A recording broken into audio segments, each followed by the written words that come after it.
kasi meron akong commitment kay Maricel Soriano. Nasa baba lang yata.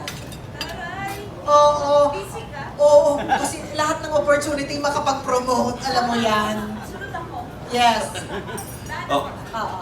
oh, Miss Uge, bilang parang sa panahon to, parang mapili ka na rin naman sa mga ginagawa mo, na mapa-TV or pelikula. Pero ngayon, parang dalawa talaga ang pelikula mo ngayong Film Fest. Tapos, no, naging busy ka. Magkaiba namang genre. Oo. So, kamusta yung, siyempre abangan dito yung mga eksena with Juday and LT. Kamusta yung mga yung dynamics nyo nung actingan with them? Na-starstruck ako. Na-starstruck ako. Ang galing ninyo. Grabe Si kayo. Parang baguhang artista. Hindi, walang biro. Grabe ka. Grabe. Nagtrabaho sila sa harap mo. Yung, hindi ko maipaliwanag yung sistema ng artista eh. Pero you respect your co-actor. Kahit wala sa iyo yung camera, you should be there para support ka. And they were very consistent. And by the time na yung camera nakatutok na sa kanila, oh my God, may binigay pa times 100. Tapos ikaw talaga yung, oh my God, this is the actor at work in front of me. And you cannot do that if you're not a seasoned actor. These actors are seasoned. I am just seasoning. Yes. Yeah. These are Chanda Romero, Judy Ann Santos, Lorna Tolentino. Come on! Diba? Let's give it up for them. Yes!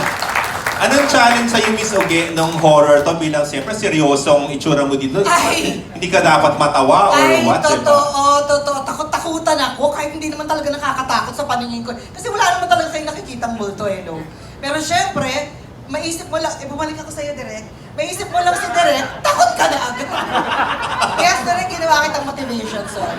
Babawi na lang ako ulit. Oo. Yeah, but the script itself, even just the sequences, ay, sorry, hindi ko na talaga, medyo pabor na pabor talaga yung papuri ko dahil maganda talaga. So, tama ang mga combination, tama ang script, tama na buong pamilya, but at the same time, tradisyon na horror ang pinapanood kapag Christmas. So, kumpleto, di ba? Ito na yun. Parang guest role ka lang dito, so medyo maiksi ka lang ba namin makita sa screen or matagal-tagal din? Medyo mahaba-haba yata, Alan. Hindi ko pa rin napapanood. Pero while doing it, hindi ko naman naramdaman na parang maiksi because the role is very important. The role is significant. The character. My character's name is Georgia. Nakilala ka, Georgia? O ano, pagpapromotin mo na ba si Uge? Opo, pupunta po ako kay Maricel Soriano. Naku, thank you Maria at pinapromote mo ako. Iniimbitahan ko po kayo na suportahan, ipamalita ang Espantajo. Napakagandang pelikula. Hindi na po namin ito masyado pang dadagdagan ng kung ano-anong description. Pero ayon po sa director namin, at ayon sa writer at ayon sa aming producer, di naman po sila mambobola. Napakaganda po ng pelikula. Maraming salamat po sa inyong support. See you at the cinemas. And congratulations, Miss Judy Ann. Direk, I love you. Pa-promote pa po ako sa ibang medium, sa ibang platform. Thank you, Miss Uge. Para kay Juday naman. Yes po. Oo. Judes, parang yun nga, sabi mo, di ba, promise sa'yo to ni, nabanggit mo sa amin nun, di ba, promise sa'yo talaga ni Direk Chito, nagagawa kayo ng horror together. So, nangyari siya 27 years after nung first movie nyo. Ito yung panahon na parang mapili ka na rin, hindi ka na masyado rin, di ba, gumagawa ng pelikula, busy-busy ka sa pagiging nanay, and ganyan. So, parang dumating to sa panahong ganon. Buti, yun, tinanggap mo pa rin talaga at paano ka na-challenge sa pelikula to? Sa dami ng horror din naman na nagawa mo na sa buong career mo. Challenging alone yung schedule kasi. Nagiging mapili sa project for the simple reason na ibinigay ko na rin naman pati kaluluwa ko nung bata ako sa industriyang to. So may mga pagkakataon na talaga na sisinsilin mo yung tatanggapin mo kung minsan. And I think it's just about time na makagawa uli ng pelikula because it's been 5 years already. Nandun kasi din siguro yung point na sakto lahat, nasa timing lahat. Nagkataon nung in-offer sa akin itong movie, patapos na ako ng Bagman. Ngayon kasi ang inaano ko na lang, one project at a time, para lang makapag-focus na ako dun sa paisa-isang proyekto. Just to be fair sa producer, sa director, para din sa character ko, gusto ko mapagtuunan siya ng pansin dahil nung bagets ako, alam niyo yan, lumalagari ako ng 5 projects sabay-sabay hanggang sa hindi ko na alam sino na ba talaga ako sa pinapasok kong araw na ito. Kailangan ko tanungin sino kasama ko, sino leading man ko, sino director ko, ano ba to, action, comedy, drama? Na-realize ko hindi siya healthy sa craft na tatanggap ka lang ng tatanggap na hindi mo pinupulido yung trabaho mo. Unfair. Hindi to pera-pera lang. Nandun na ako ngayon sa gawa tayo ng quality ng mga proyekto kasi gusto ko to mapanood ng mga anak namin. Gusto ko proud sila sa nanay nila. Gusto ko proud din ako sa trabaho ko, sa craft ko. So, when Espantajo came up, isa lang naman ang sinabi ko, I have to finish this project first. Pupunta lang kami na may football lang si Lucho, tapusin lang po namin yon. Then pagbalik, pwede na akong umarangkada. At least, nakafocus na ako. And then pagbalik, kompleto na yung cast. Hindi ako nakailam kasi nga, pag may trust ka nga sa pangkabuuan, papasok ka na lang eh. As is where is na. Sa pag-prepare sa character, nagpinag-usapan na lang namin ni Direk pagdating namin sa set ng day 1 namin. Paano na ang atake mo dito as Monet? So, tinanong ko sa kanya, paano gusto mo? Eh, ikaw, anong gusto mo? Ay, so walang katapusan na tanong to. Hanggang sa, may mga nuances kasi na kailangan very specific. Of course, hindi ko pa ma-reveal, pero makikita niyo yan sa pelikula na pinagtulungan namin ni Direk Chito, ma-achieve siya na hindi siya OA, that it should be very realistic. That at saka, basically, sa mga drama parts, sa mga iyakan parts na dapat hindi ako magbe-breakdown, for some reason, napapa-breakdown ako. So may pagsuway lang si Chito sa akin minsan na, ano ka ba, hindi ako ready sa ginawa mo. Tapos, rerenda ako ng konti. Okay, iba pala.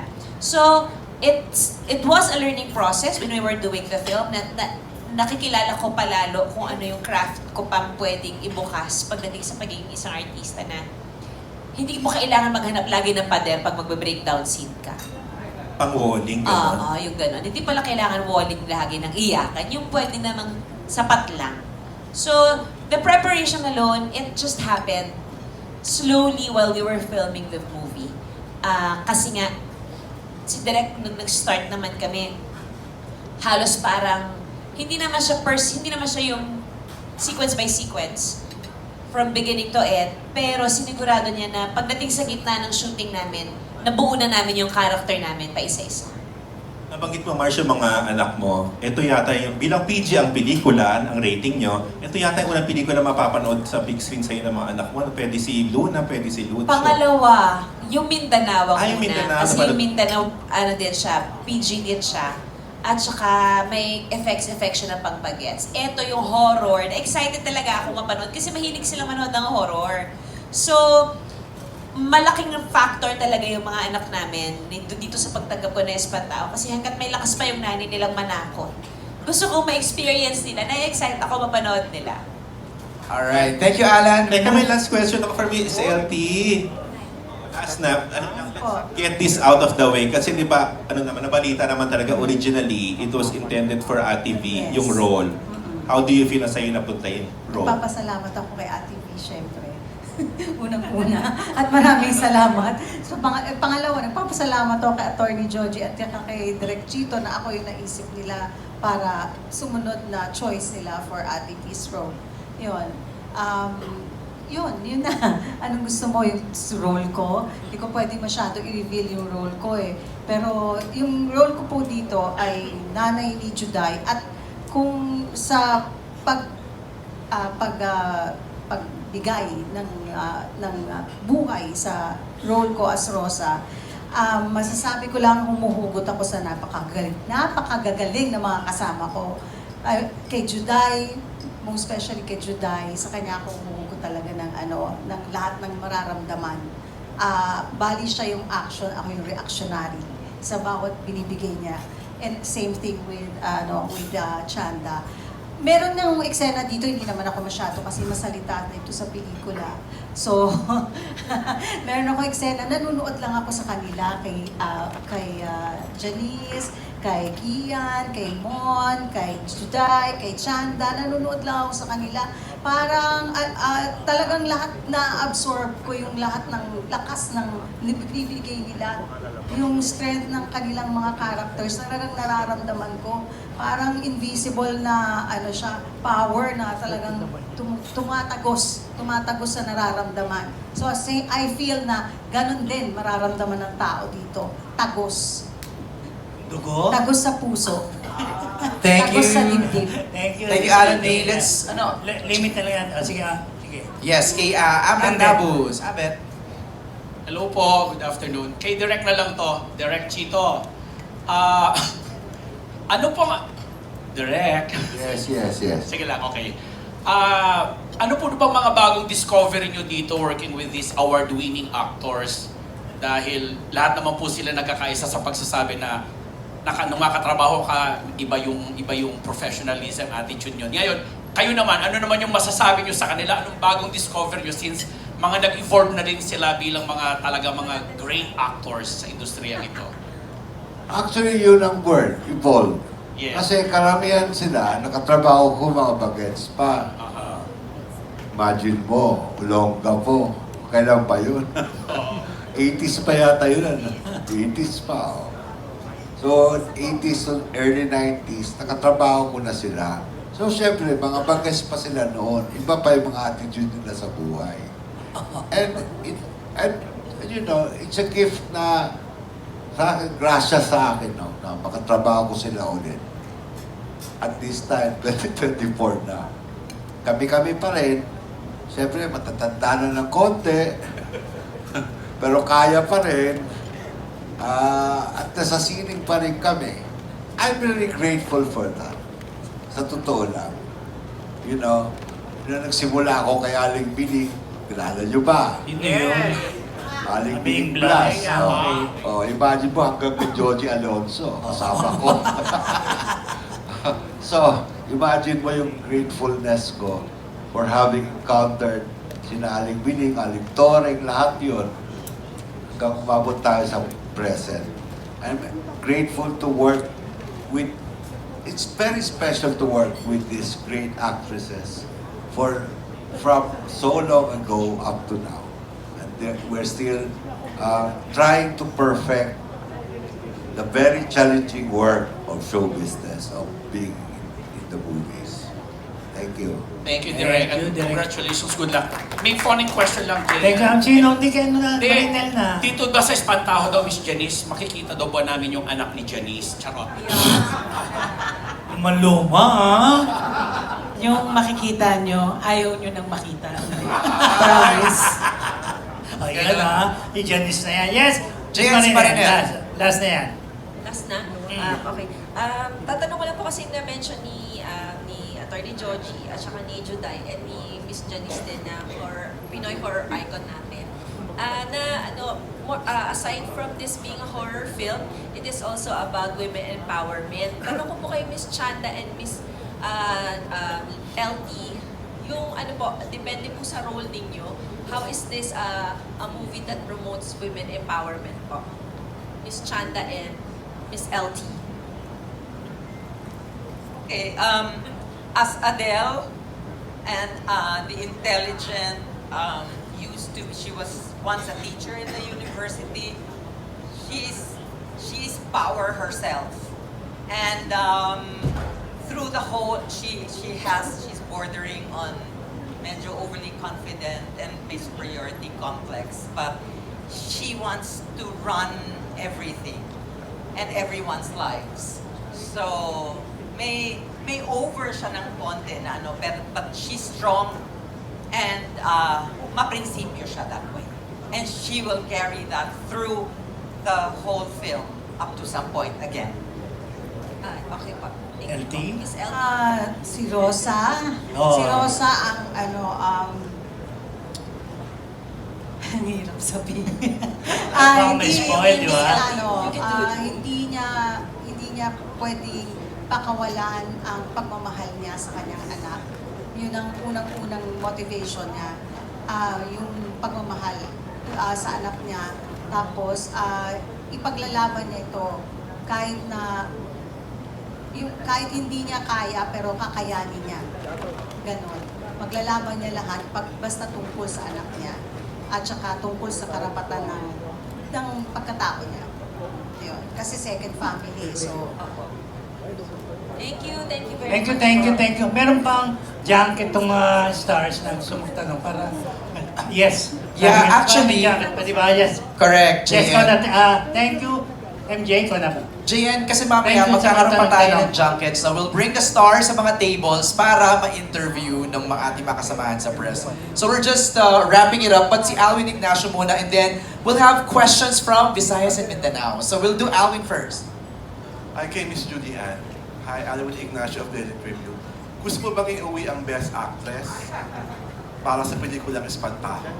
Aba, parang lahat ata po ng nominado gugustuhin naman, di ba? Pero siguro napaka-cliche kung sabihin kung okay na maging box office na lang kami. Napaka-plastic naman din kung sasabihin kung hindi ko nais magkaroon ng award, hindi ba? But kung ano ang nakikita ng horado, kung kanino siya dapat mapunta, doon ako nagtitiwala. Naniniwala ako maganda ang project namin and binitbit namin ang isa't isa sa proyektong to. Kung ano ang magiging resulta sa dating ng awards night, napaka-bonus na talaga nun. Being included in this wonderful film, ano na yun eh. That alone is a reward and a gift already for Christmas and for everyone.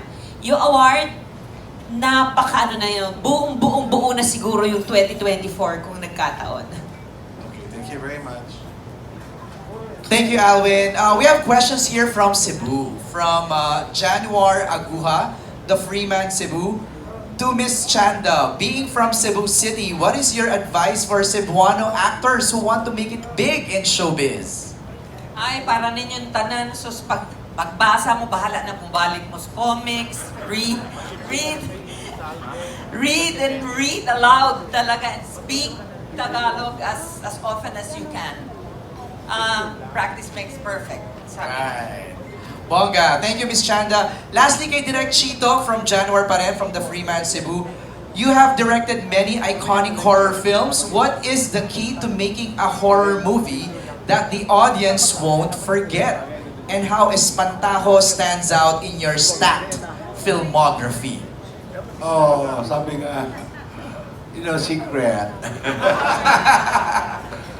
But Espantajo is up there in importance and in quality. I think buong Espantajo is an experience. But there's really no secret, honestly. When I work on a film, may pakiramdam ako na it's something new for the people to enjoy. And I've been fortunate that nagsaswak naman yung ideas ko sa gusto ng mga tao. I remember Feng Shui. When I presented Feng Shui, much like this, ang daming tanong anong ibig sabihin ng Feng Shui. At that time, hindi nila alam ang ibig sabihin ngayon. Tapos ngayon, I present Espantajo. Nagtatanong na naman kayo, anong ibig sabihin noon? Well, lesson learned. We will all know what it means very soon. Promise. Thank you, Direk. Curious ako, anybody scared here of scarecrows? No. Wala? Hindi sila farmers. Hindi sila farmers. Nakapag-peste Hindi ka sila ba? peste. Oh, pero may iba kasi natatakot din dun di ba? Parang Yeah, yung image may na iba. yun. Okay, so we'll now proceed to our junket interviews. Ia-assist kayo sa ating mga tables para ma-interview tayo ng mga kasamahan natin sa press ng mas malapitan at mas masarap na kwentuhan. Okay, so we'll have our team usher you. Ito na, papalapit na sila sa inyo.